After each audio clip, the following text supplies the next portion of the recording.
السلام علیکم ورحمۃ اللہ وبرکاتہ۔ دوستو، بڑا افسوس ہوتا ہے جب ہم یہ دیکھتے ہیں اسلامی نشید لگا کر یہاں پر بچیاں آ کر، بعض جگہ بالغ بچیاں آ کر اپنے جسم کو حرکت دیتی ہیں، اور ماشاءاللہ اساتذہ بڑے خوشی سے اس کو دیکھتے ہیں۔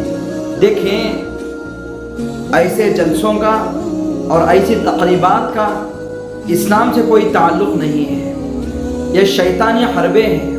یہ سب منظر دیکھ کر رسول اللہ صلی اللہ علیہ وسلم کی یہ حدیث یاد آتی ہے کہ اللہ کے رسول صلی اللہ علیہ وسلم نے فرمایا کہ شیطان وہ گناہ کو مزین کر کے پیش کرتا ہے۔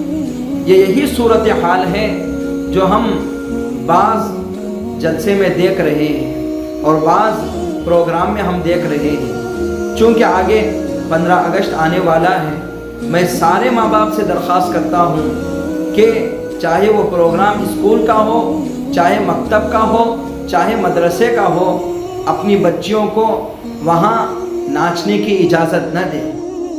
اگر ان کے اساتذہ کی جانب سے درخواست آتی ہے، آپ منع کر دیں، کوئی آپ کا بیڑا غرق نہیں ہوگا، آپ کی بچی عزت والی اور باحیا بن جائے گی۔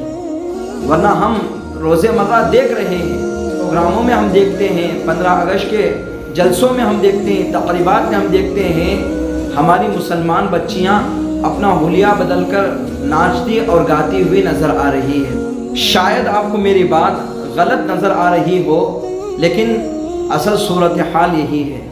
ہم سب کو بچنے کی ضرورت ہے۔ اللہ تعالیٰ ہماری بچیوں کی ایمان کی حفاظت فرمائے، اللہ تعالیٰ ہماری بچیوں کو باحیا بنائے۔ جو ایسے جلسے کرنے والے اور منعقد کرنے والے ہیں، اللہ تعالیٰ انہیں ہدایت کی دولت سے مالا مال فرمائے۔ دوستو، میں نے یہ پیغام آپ کے سامنے پیش کیا ہے، اگر آپ کو اچھا لگے تو آگے بھی اس کو شیئر کر دیں۔ اللہ سے دعا ہے اللہ تعالیٰ میں ہدایت کی دولت سے مالا مال فرمائے۔ آمین۔ جزاک اللہ خیرہ۔